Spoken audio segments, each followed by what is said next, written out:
We are cam rolling. मुझे लगा मैं खाऊंगी ही ज्यादा जिस हिसाब से मैं खा रही हूँ कोई प्रॉब्लम नहीं है। क्या गिरा है? हाँ समझ। ओके क्यों दीजिएगा? All set. I'm going live in 3, 2. मैं वैसी पार्टी से जुड़ना चाहूँगी जो बेरोजगारों की बात करती है, जो महंगाई पे काम करे, जो किसानों के ऊपर बम और गोले ना बरसाए। पहले के गीत ही सुनने लायक होते थे, अब तो इतना लहंगा चोली गोदी में लेके जन खो दिए जीजा जी। ये गाने सुन के मतलब कोई सुनना क्यों ही चाहेगा। मनोज तिवारी जी गाते हैं फटाफट खोल के दिखाओ। एक लड़की होने के नाते और भोजपुरी भाषी होने के नाते भोजपुरी भाषा के प्रति सजग, जागरूक और संवेदनशील होने के नाते मैं उनका विरोध कर रही हूँ। जो गाते हैं कब देबू कहाँ देबू जब देबू जहाँ देबू लेवेला बानी तैयार, कब डाली कहाँ डाली डालेला बानी तैयार, ये मेरे बोल नहीं हैं, ये भाजपा के सांसद मनोज तिवारी जी के बोल हैं। 3-4 लुच्चे हमेशा बैठे रहते थे और जब भी हम तीनों साइकिल से जाते थे 9वीं 10वीं में पढ़ते थे तो ये गाना गा करके हमें छेड़ा जाता था। आपको समोसा और लेना हो तो मैं हाँ बिल्कुल बिल्कुल भाई, हमारी टीम से गुजारिश है। भाई मैं तो गजब यहाँ भुक्खड़ लग रही हूँ। जो सबको लाए हैं तुम उनको लाओगे, ईश्वर से डरो साहिब वरना पछताओगे। संदेश खा ले जाओ जाना ही चाहिए था, पर ये तो बता देना मणिपुर कब जाओगे। ये सरकार जो बात करती है विकास की, इनका मैं सच्चाई बताऊं, मेरे को नोटिस गया यूपी में काबा गाने के बाद और मेरी पति की नौकरी दूसरे दिन गायब। अरे 24 के आइल लोकसभा चुनाव, 24 के आइल लोकसभा चुनाव, मीडिया साहेबवा के धोवे लागल पाँव, बोलो हाय रे ए हाँ। तो भाई हमारे स्पेशल गेस्ट की फरमाइश पर यहाँ पर समोसे गर्मा गर्म आ चुके हैं। 1 2 3 जितना मन करे नेहा जी। बिल्कुल बिल्कुल, आज मैं पूरा खा के जाऊंगी, भूख भी मुझे बहुत तेज लगी है। बिल्कुल भाई, ये हमारा बहुत ही स्पेशल पॉडकास्ट है। मैं ये दोबारा कहना चाहूंगी, this is a very special podcast. Holi आने को है, आप सभी को होली की बहुत बहुत शुभकामनाएं। आज बातें होंगी रंगों की, स्पेशली लोगों के चेहरे पे चढ़े रंगों की बातें होंगी और इसीलिए मैं सबको पहले ही आगाह कर दूं कि बुरा ना मानो होली है। Welcome to ABP live podcast. मैं मानसी हूं आपके साथ, हमारे साथ में है नेहा सिंह राठौर जी। किसी इंट्रोडक्शन की भाई मोहताज नहीं है वो, क्योंकि हम सभी वाकिफ हैं इनके अंदाज से, इनकी बेबाकी से, इनकी लिखावट से, इनके उन लोक गीतों से, भोजपुरी लोक गीतों से हम सभी वाकिफ हैं, जिस बेबाकी से आप सभी मुद्दों को, ज़रूरी मुद्दों को आप उठाती हैं लोकगीत के माध्यम से। आप चाहे पॉलिटिकल हो चाहे सोशल हो, खबरों में तो आया था कि एफआईआर भी हुई है, लेकिन आपके लोकगीत रुके नहीं। और इसीलिए सबसे पहला सवाल जो मैं आपसे लूंगी वो यही कि नेहा जी, आपकी निडरता का राज क्या है? मेरी निडरता का राज है इस देश का संविधान।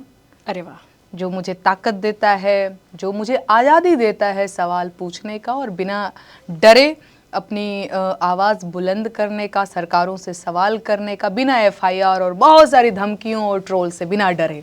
तो मेरी निडरता का राज इस देश का संविधान है और यही आपकी निडरता बनी रहे, हम यही आशा करते हैं। Thank you Mansi ji, thank you. अच्छा, चर्चाएं बड़ी खास हैं कि चुनाव में आप शायद उतरने वाली हैं। क्या ये जो लोक गायिका का टैग है ये पॉलिटिशियन में बदलने वाला है? देखिए, इसके लिए तो मैं एबीपी का बड़ा धन्यवाद करना चाहूँगी। आपको पता है, पहला इंटरव्यू जो है मेरा, जब मैं गई थी महाराष्ट्र में, कुछ शिविर था, तो मुझे उनका नाम नहीं पता है, पर ये पता है प्रशिक्षण शिविर था कांग्रेस का। हाँ, पर मुझे ये पता है कि एबीपी के ही कोई रिपोर्टर थे जिन्होंने मुझसे पहली बार ये पूछा कि कांग्रेस की टिकट पर आप लड़ रही हैं। मैंने कह दिया कि मैं जरूर विचार करूंगी। उसके बाद भाई साहब जो मीडिया वाले हवा बनाए हुए हैं, मुझे बहुत अच्छा लग रहा है। मैं सकारात्मक कारणों से चर्चा में हूँ, बहुत अच्छा लग रहा है मुझे नहीं पता कि लोक गायिका के बाद जो है मैं पॉलिटिशियन बनने वाली हूँ या नहीं, ये मुझे नहीं पता। पर अच्छा तो देखिए मुझे बहुत लग रहा है। मुझे न्यूज रूम में बुलाया जा रहा है, मुझसे पूछा जा रहा है। देखिए ऑब्वियस फेम, मतलब अच्छा लग रहा है, बहुत अच्छा लग रहा है। मैं खाती भी रहूँ ना मानसी जी। अरे जी खाइए, मैं भी खाऊंगी साथ में गर्मा गर्म समोसा। हाँ, नहीं तो मेरा समोसा ठंडा हो जाएगा। और आपने तो इतनी आजादी दे ही रखी है कि 1 2 3 में खा सकती हूँ। भाई आपने कहा संविधान में आप बिलीव करती हैं, आजादी तो है ही आपके पास में। हम कहाँ होते हैं आपकी आजादी रोकने वाले। अच्छा, यूपी में काबा आया, एमपी में काबा आया, बिहार पे तंज हुआ, बंगाल पे तंज हुआ, और इसी के साथ जो मैं आपसे अगला सवाल लूंगी वो यही कि अभी तो आपने ये कह दिया कि भाई ये तो हवाबंदी है, भविष्य में अगर आप पॉलिटिक्स में कदम रखती भी हैं तो वो कौन सी पसंदीदा पार्टी होगी जिसके साथ आप जुड़ के काम करना चाहेंगे? और इसी के साथ सवाल ये, क्योंकि आप अक्सर मुद्दों की बातें करती हैं अपने लोकगीत के माध्यम से, अगर आप पॉलिटिक्स में जुड़ती हैं तो क्या बदलाव लाना चाहेंगी? देखिए, सबसे पहली चीज़ आपने कहा कि कौन सी पार्टी से जुड़ना चाहेंगी, तो मैं वैसी पार्टी से जुड़ना चाहूँगी जो बेरोजगारों की बात करती है, जो महंगाई पे काम करे, जो किसानों के ऊपर बम और गोले ना बरसाए। बदलाव की भी रही बात तो आप गीतों में देखी होंगी, मैं बेरोजगारी के गीत गाती हूँ, मैं महंगाई के गीत गाती हूँ, किसानों के गीत, महिलाओं के गीत, मजदूरों के गीत गाती हूँ। तो मैं चाहूँगी, चुनावी चंदे पर भी गाया है अभी। हाँ, तो मैं तो गाती रहती हूँ, तो मैं इन्हीं चीजों में बदलाव लाने की कोशिश करूंगी। एग्जैक्टली। आपका भोजपुरी बचाओ आंदोलन का हमने पोस्ट देखा जिस पर आप काफी समय से आप काम भी कर रही हैं। सो आपको तो सभी सुनना पसंद करते हैं नेहा जी, आपकी भोजपुरी को। आप किसके भोजपुरी गीतों को सुनना पसंद करती हैं? देखिए, अगर वर्तमान की बात करें मानसी जी, वर्तमान की बात करें, ऐसा कोई भोजपुरी का गायक नहीं है या गायिका नहीं है जिसको आप सुन सकते हैं। हाँ, पिछले अगर उसकी बात करें तो शारदा सिन्हा जी के गीत मुझे बड़े ही अच्छे लगते हैं। बाकी आपको पता है, पहले भोजपुरी में किशोर कुमार गाते थे। अच्छा। हाँ, केने केने जाई दुख होला रे पीरितिया में बड़ा दुख होला। मैं भोजपुरी में गाना सर्च कर रही थी, पता चला किशोर कुमार गाए हुए हैं ये गाना। तो पहले के गीत ही सुनने लायक होते थे, अब तो इतना लहंगा चोली गोदी में लेके जन खोदी है जीजा जी, ये गाने सुन के मतलब कोई सुनना क्यों ही चाहेगा? तो बिल्कुल नहीं, अभी के गायकों को तो मैं बिल्कुल ही नहीं सुनती हूँ, बहुत ही बुरा लगता है। सुन ही नहीं सकते आप यार, नहीं सुन सकते, आपको शर्म आ जाएगी, क्रोध आ जाएगा एक लड़की होने के नाते कि ये क्या बोल रहा है भाई। तो अभी के गायकों को नहीं, बिल्कुल नहीं सुनती हूँ। आपके ट्वीट्स में मनोज तिवारी जी पे काफी हमलावर हैं आप। हाँ। इसकी कोई खास वजह? हाँ, मतलब मैं ये कह सकती हूँ, देखिए मनोज तिवारी जी के ट्वीट्स की जहाँ तक रही बात, तो मैं आपको एक चीज़ बता दूँ कि मैं पढ़ना चाहती थी, मैं ग्रेजुएट हूँ फिलहाल, मैंने बीएससी किया हुआ है, लेकिन मैं चाहती थी कि मैं थोड़ा सा, मेरे यहाँ से बनारस काफ़ी करीब है। अच्छा। तो मैं चाहती थी कि मैं बाहर जा कर के पढ़ाई करूँ, लेकिन मेरी माता जी ने मुझे जाने नहीं दिया, ये कह रहे बबुनी को तो शहर की हवा लग जाती है। और मनोज तिवारी जी ये बात कहे हुए हैं, गा गा करके पूरा कैंपेन चला रहे थे उस टाइम की, बबुनी के लागल बा शहर के हवा औरी पढ़ावा, कहनी की गौए में नौवा लिखा। मुझे नहीं पता कि और लोगों पे कितना असर पड़ा, लेकिन इस गाने का मेरी माता जी पे तो गजब प्रभाव था। हाँ भाई, मेरी चाची वाची रिश्तेदार आके कहते थे, अरे लड़की पढ़ के क्या करेगी, क्या करना है, कल को शादी ब्याह हो जाना है, घर चले जाना है, पढ़ करके क्या। और मैं कहती थी यार भैया भी तो दिल्ली गया है पढ़ने के लिए। तो लेकिन मनोज तिवारी जी ने तो बबुआ के लागल बा शहर के हवा नहीं गाया। तो लोगों को लगता है कि नहीं, शहर का हवा सिर्फ बबुनी को ही लगता है। मनोज तिवारी जी प्रॉपर गा गा करके उसमें ये बता रहे हैं कि बाहर जाएगी तो दामाद ढूंढ कर के लाएगी। बेटियों को, महिलाओं को इस तरीके से अपमानित करने वाले गीत गाए। मनोज तिवारी जी गाते हैं फटाफट खोल के दिखाओ।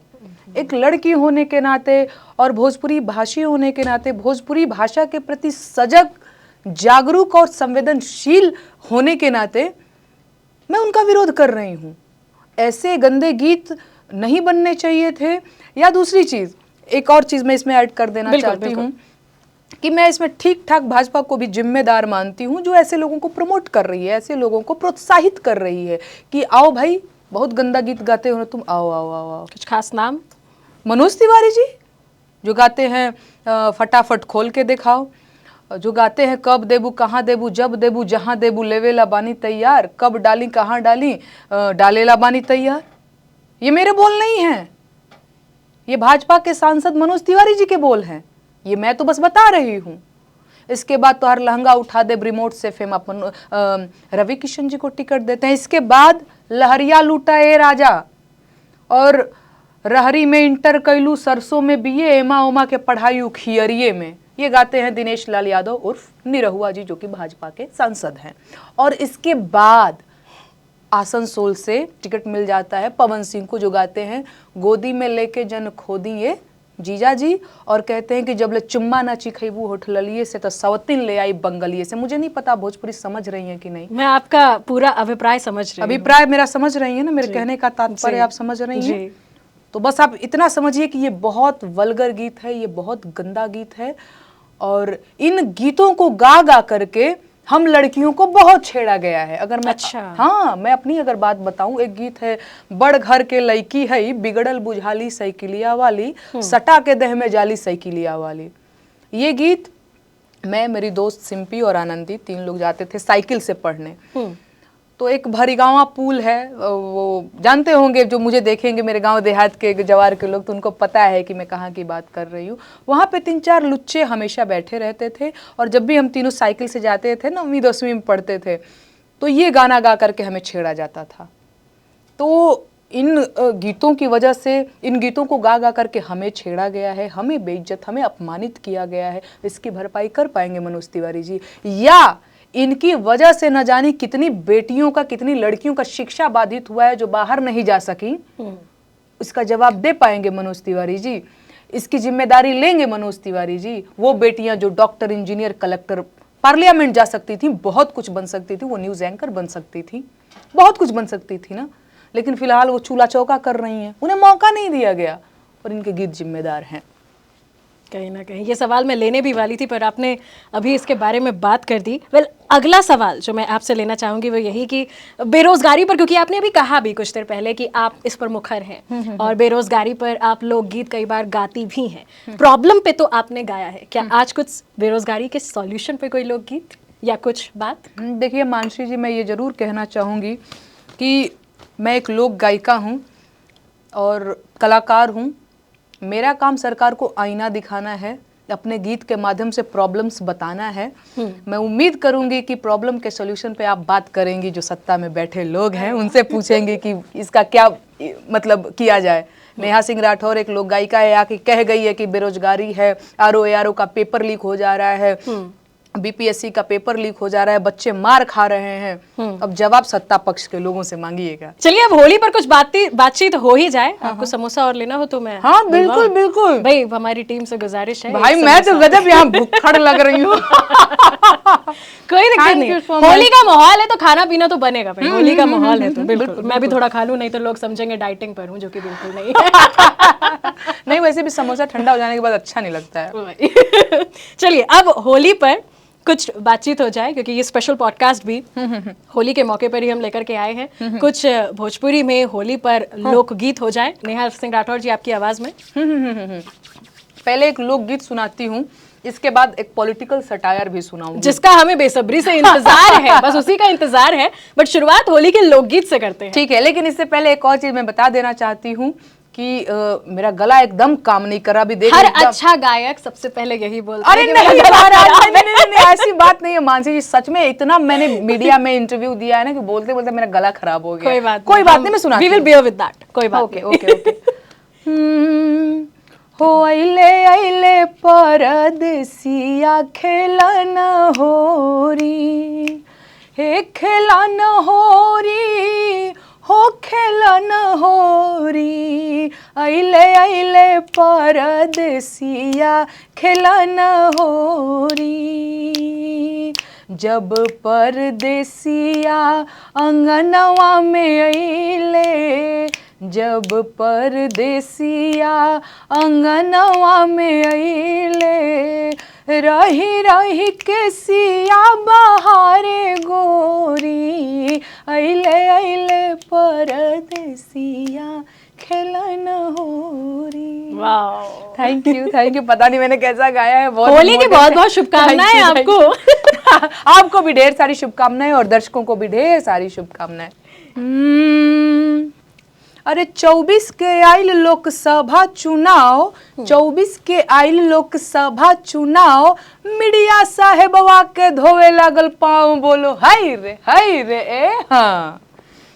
एक लाइन और, सुना सुना चौकीदार, दे दाना हमके नौकरिया, कबले रही बेरोजगार, अब नाही होता बेगरिया। गैस भइल महंगा न चूके उधारी, गैस भइल महंगा न चूके उधारी, भइली सरेंडर सिलेंडर कुमारी बोलो हाय रे हाय। महंगा सिलेंडर 1000 के पार, स्मृति दीदी हो सुन ला नायर जी हमार। अच्छा, एक गुजारिश जो है, क्योंकि आपके सोशल मीडिया पे भी हमने देखा था चुनावी चंदे को लेकर के आपने, उस पे भी मैंने एक गीत लिखा था और भी कई सारे मुद्दों को मैंने कवर किया था। उसमें एक गीत था, जो सबको लाए हैं तुम उनको लाओगे, जो सबको लाए हैं तुम उनको लाओगे, ईश्वर से डरो साहिब वरना पछताओगे, संदेश खा ले जाओ जाना ही चाहिए था, पर ये तो बता देना मणिपुर कब जाओगे, किस किस से लिया चंदा तुम कब दिखलाओगे, बदले में दिया क्या क्या अरे कब बतलाओगे। ये सवाल जरूर से करूंगी, क्योंकि जिस बेबाकी से आप अपनी अभी बात रख भी रही थी अपने लोकगीतों के माध्यम से, सत्ता के खिलाफ कुछ भी बोलना, कुछ भी लिखना कितना चैलेंजिंग होता है। बहुत ज़्यादा, इतना ज़्यादा कि आपको रेडी रहना पड़ता है इस चीज़ के लिए मानसिक रूप से कि आपके ऊपर 4-4 FIR हो जाएंगे। इसके बाद जो आपकी सेविंग्स हैं धीरे धीरे करके वो वकील के पास जाएगी।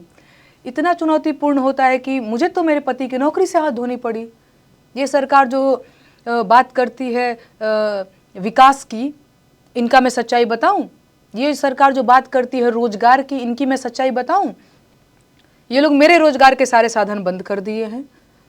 ये लोगों के इतने ही, जनता के इतने ही हितैषी हैं कि मेरे पति जो हिमांशु जिनका नाम है, वो एक संस्थान से जुड़े हुए थे।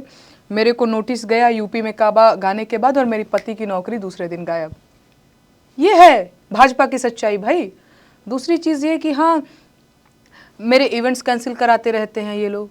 आपको पता है एक जिले में बहुत सारा सांस्कृतिक आयोजन होता है, एक राज्य में बहुत सारा सांस्कृतिक आयोजन होता है, जहाँ पे उस जिले के, उस राज्य के ढेर सारे कलाकारों को आमंत्रित किया जाता है कला को बढ़ावा देने के लिए। पर मुझे, मेरे साथ पता नहीं क्यों ये भेदभाव है, मुझे कलाकार नहीं समझा जाता क्या?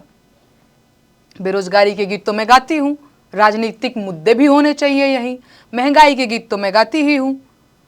भैया हमको तो हमारे संविधान ने यही सिखाया है। अब हम क्या करें? अगर FIR करना है तो मेरे गुरुजी पे जा करके कीजिए, जिन्होंने हमें ये बताया कि बेटा सवाल करना। तो FIR मुझ पे नहीं, मुझको जिसने पढ़ाया उस पे होना चाहिए ना भाई। हमें तो यही सिखाया गया बचपन से कि संविधान तुम्हें आजादी देता है बेटा, सवाल पूछना, लिखना तो बेरोजगारी के गीत लिखना, मजदूरों के गीत लिखना, जिनकी आवाज कोई नहीं सुन रहा है उनके गीत लिखना। बिल्कुल, ये हमारे बड़ों ने हमें बताया। अब हम क्या करें? उसकी सजा हमें मिल रही है। मैं आपको सच्ची बता रही हूँ, मेरे ऊपर कई सारा FIR है और मैं बहुत साधारण परिवार से आती हूँ मानसी, किसान परिवार की बेटी हूँ महाराज। इसके बाद मेरे पति की जो एक छोटी सी नौकरी थी, फिलहाल तो वो भी नहीं है।